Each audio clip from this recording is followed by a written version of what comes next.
are at Happy Cat Sanctuary, and I first found out about Happy Cat Sanctuary 1 year ago when a rescue kitten showed up in my yard in dire need of food, shelter, and medical attention, and I nursed him back to health, but was unsuccessful finding an adequate home for him. It was a daunting task for months, trying to find an animal shelter, a cat sanctuary, or individual who would give him a home, until I was connected to Chris, Arsenault, founder of Happy Cat Sanctuary. Unfortunately, it was brought to my attention that a rival cat sanctuary saw the media I put out, contacted Chris, and then threatened to shut Happy Cat Sanctuary down.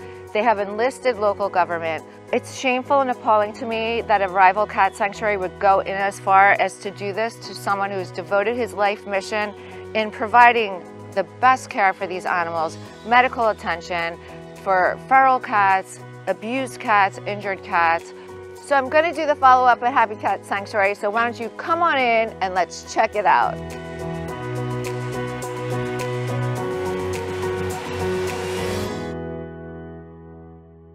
So Chris, I came back to do a follow-up, but many people may not be aware of Happy Cat Sanctuary. So can you tell us one more time how it came about that you founded the sanctuary?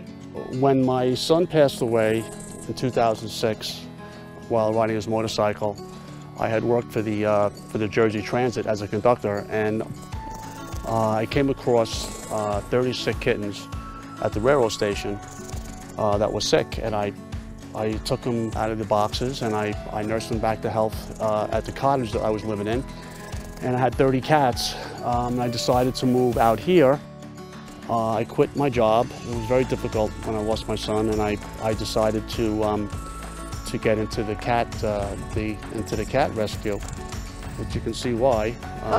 Because they're so, and the animals are just great. I rebuilt this place probably 6-7 times already. Right, so I noticed you've done a ton of renovations since I was here last. I see there's a lot of beautiful custom tree forts and tree towers that you've done. You've been working on that recently? Yeah, we got rid of the cat trees, the rugged cat trees, because of the fleas and everything. We decided to build these custom things. They're made out of natural tree wood. We got rid of all of the old cat trees and we replaced them with all these new ones, and they're awesome. The cats love them. They're beautiful. Yeah, a lot of these cats, believe it or not, have issues, whether they, believe it or not, are too friendly, where they climb up on you, they're on your shoulder. Like this one here is a pain in the behind, but he's a sweetheart. A lot of people don't want a cat climbing up their body, you know. We have cats that have litter box issues. A lot of them are friendly, and you know, the friendly ones, we're happy that they're here, because they'd be dead right now. They would have all been euthanized. As you know, I've been here about a dozen times this year, and I was shocked to learn that a rival cat sanctuary contacted you and threatened to shut down Happy Cat Sanctuary, and then they have enlisted local government to do so. So can you tell me what's going on with that? We had taken in a cat from Connecticut, and which we didn't take any funding from them. We wanted to help the cat. It had some fish hooks that was in its belly, and they had done the surgery. I told them as long as the cat was healthy, then it could come here. So when the transporter brought the cat, we let it out, and 2 hours later, the transporter called me and said that they want the cat back because we didn't take a picture of it being released. I have emails them stating that the cat was supposed to, you know, come here. They gave me the medical records. The transporter knew that the cat was definitely supposed to come here.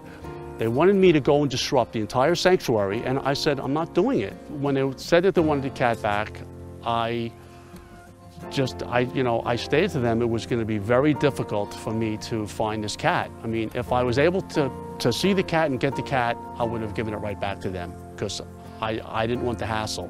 Because apparently this person had reached out to every rescue in Suffolk County.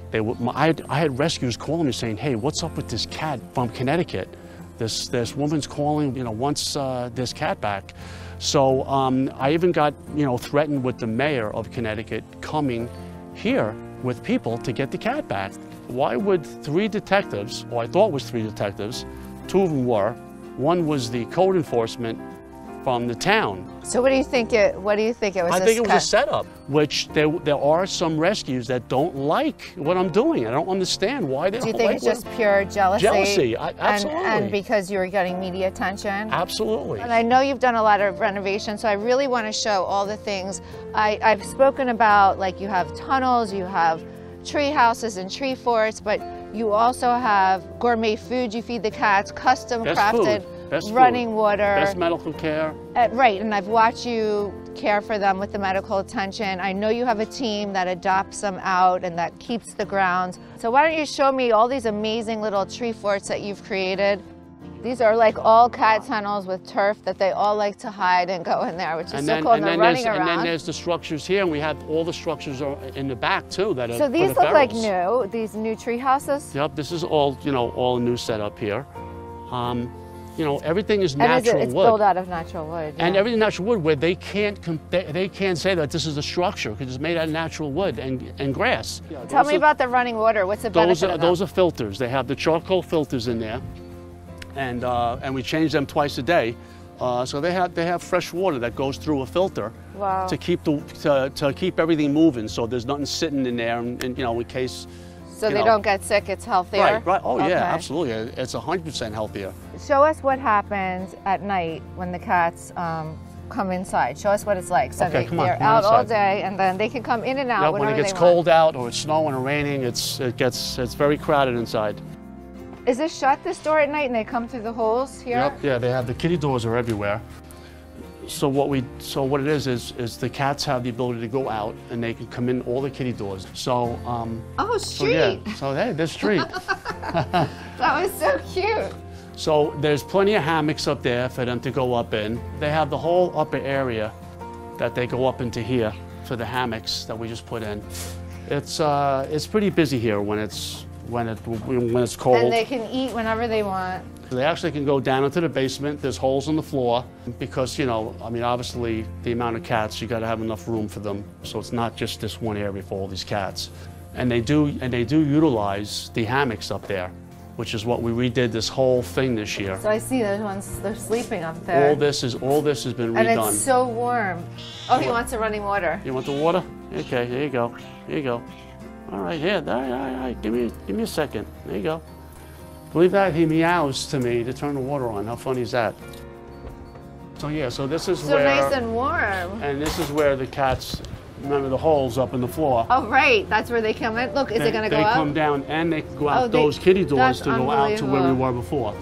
Wow. So they have this all down here and then they go up here. So you have all these hammocks. Now, did someone make those for you? I saw on your Facebook page. Somebody made some of them, yes. That's the other guy. That's hysterical. Oh, you got it, Mike? Perfect. Film yourself. How do you manage the medical care for the cats? Well, every year we spend over $60,000 every year at the vet. They do get treated. Every morning they get their medicine. So anybody that looks like they have an upper respiratory, they do. I know. A lot of these cats that are out in the street that are strays are not always feral. They're I have so many that were feral and then have become friendly with me. So it's not just the ferals that are out there that need a place to go. Wow.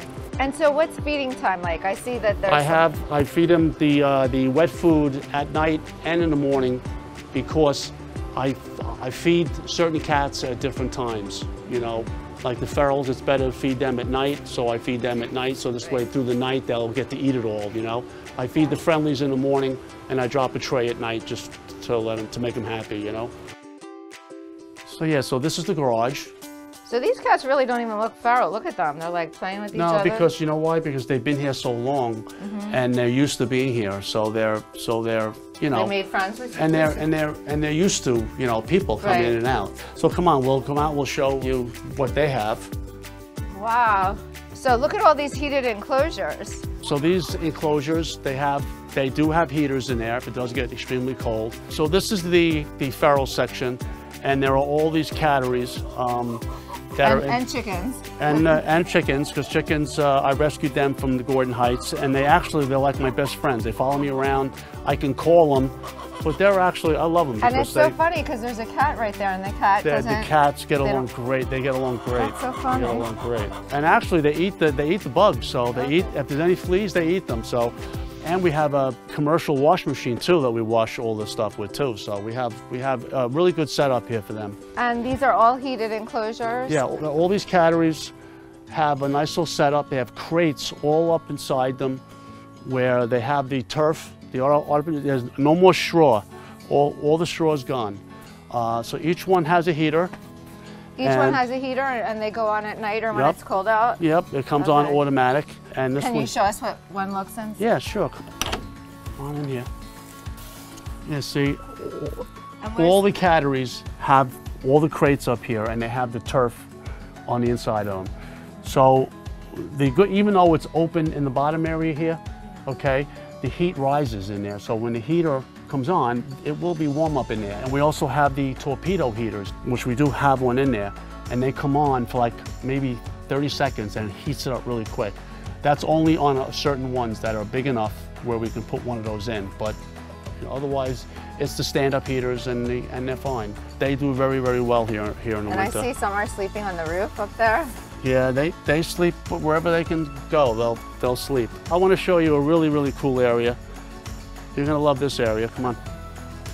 So is this where they go in the summer? Yeah. And this is another cattery, which is really. Oh my gosh, these that's are really beautiful. Good. Wow, look at that. Look at all the cozy beds in there. That's a nice space in there. We also have the torpedo heater. It comes on automatic. Oh, so does it come on during the day? It heats it up in like 30 seconds, boom, and then it shuts off. So this is I don't know what you want to call it, but it's a really cool platform that we built for them. And I see that you have now put awnings over it, or umbrellas. Yeah, to help it for shelter, since there's no roof over it. And now we got one of these sheds, which oh, is this like a hospital? it's kind of like a hospital. It's kind of like the other one inside. Okay, hi Joe. Hi. Hey Joe. So this is Joe. Joe works on the premises. So this is where, when we have a cat, the ferals, it's sick, we net it, and we put it in a cage, and we check it out, make sure that whether it's diarrhea or on what's going on, and then it goes to the vet. Let's introduce Joe. So Chris, this is Joe, and every time I come to Happy Cat, Joe is on the grounds cleaning up, attending to the cats. So tell me, what do? You come here every day? I come here every day because I'm retired, so I figured it is the best way to use my time. It's wonderful. And what types of things do you do at Happy Cat Sanctuary? We make sure all the food bowls are full, change all the waters every day, clean all the fountains that are run by electric, and empty the bins. And vacuum up the poop, which is the fun part. We use the vacuum for... And then we go to the large tent in the back. And then I even saw you pointing out to Chris cats that might not be feeling well. This way he can get them the medical attention. Right, because sometimes he has to go get supplies and stuff, and so I'm usually here and I can see what's going on. Joe's always looking for any sick cats. As soon as we net them, which is the most important thing here for us, is just to look for any cats that may be not feeling good. Right. Or maybe that are injured or something. So that's the so number amazing. one priority. It's so great that you help them out. I see you working so hard. Every time I come and the cats love you. Yeah, Joe saved a lot of cats here already. When he spots a cat that's sick, we get them treated, and the cat gets better. If somebody finds a feral cat on their property that's hungry, or what should they do? I see if it has an ear notch. If it has an ear notch, then it's already fixed. And try to take care of it, because unfortunately we can't take all the feral cats. We wish we could help them all, but we can't. So an ear tip means it's a TNR, trap, neutered, release. It's already fixed. I don't know if you know, but I had just found my cat after a year. I dropped him out in Smudge. November. He's up in the front. Smudge, right? Yes, Smudge. After a year of looking for him. So he's up in the tree. He's up in the tree, and he has a friend, and he would never go near any cat. So it was so amazing. So did he come near you?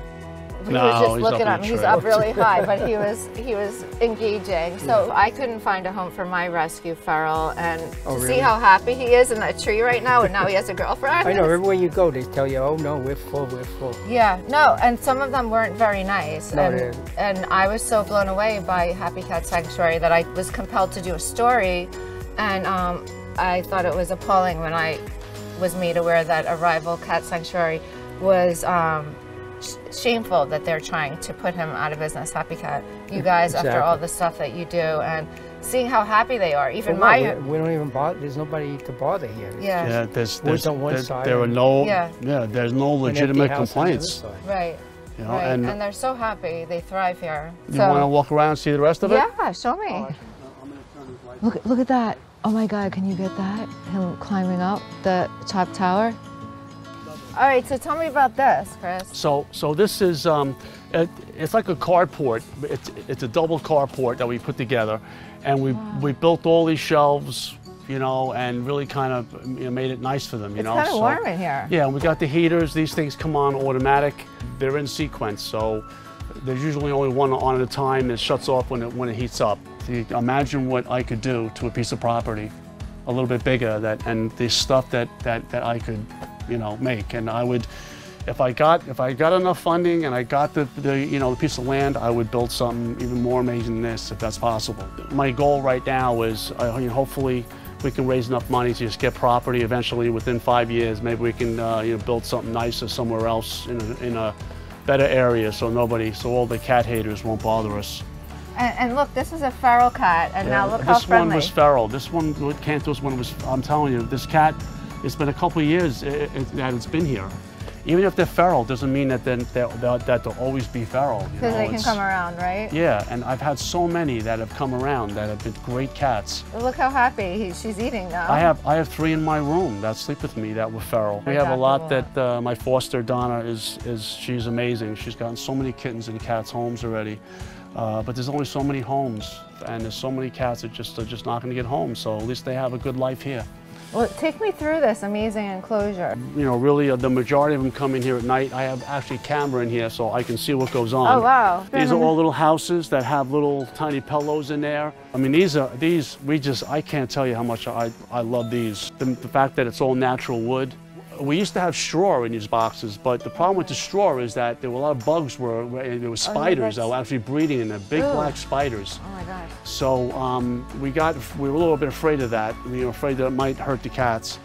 If it can put a person in the hospital, then I'm sure it could do something bad to the cat. So we got rid of straw. We put all turf. It's all turf, and fleas can't breed in turf. Okay. Yep. And I see you have all the running water here for them. And yeah, all the fountains. We change the water twice a day. They have fresh water. It gets filtered. And even here, even in the feral section, you have all the filtered And you know what? water. Ever since I got the turf, we have not had a flea problem. Wow. We haven't lost one cat with fleas. Okay. Not one cat. So tell me what feeding time is like. Well, feeding time is in the morning. You know, Okay. first thing, I put the trays out for the friendlies, and then I put some out for the ferals, but do them mostly at night because that's when they're mostly out. You know, is when nighttime. This is also an area for the cats with upper respiratory or that need to be in a cage. That's like a little mini hospital, we call it, you know, but like the one in the shed where we have the cages, this also. We have two different areas. Nice and warm in here. Yeah. And it's nice. And so let me show you what I feed them because it's important. We do feed them some of the best food, okay? We got the Nulo, and then we also have the Imes, which is the dry food. And we also put the Fussy Cat. So basically we put 4, I'll put 3 just for now. We mix it because a lot of times they don't eat just the one by itself. So I mix it up. But the other important thing is what we put in the food. Then we put lysine, which is good for the immune system. Okay, so we just sprinkle a little bit on there, and then we also use the it's called Benibac Plus. I don't know if I pronounce it right, but it's for their other system, for their internal, for the diarrhea. It's 2 different things that go in the food that helps them, and then also we have the fish oil. Fish oil is good for people too. So this is what we do. Wow. For the cats, and we do the best here for the cats. And I hope that, I know that my volunteers know, and people that know me and know the place, they know how much that we do for these cats here. But it's in our best interest to put extra things in the food that are going to help them for their immune system. The fish oil is good for them also. And so that's what we do for them. Chris, thank you so much for having us back out to Happy Cat Sanctuary. What can somebody do to support your efforts here at Happy Cat Sanctuary? Where can they donate to help support your mission? Well, they can go to our website, which is www.happycatsanctuary.org, or they can go to our Facebook. All a person's got to do is just Google Happy Cat Sanctuary, and we're all over the internet.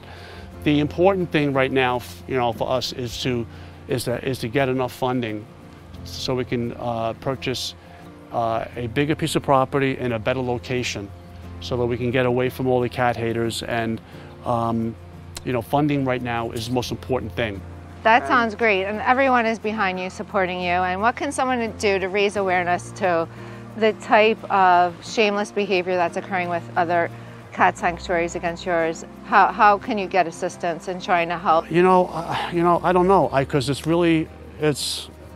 it's heartbreaking that another rescue would be so jealous of what I'm doing here for these cats, because we're all supposed to be in it for the cats, and not the the egos. And if they want to support me, they can write letters to the town. They could write letters to the district attorney's office, so that they'll stop.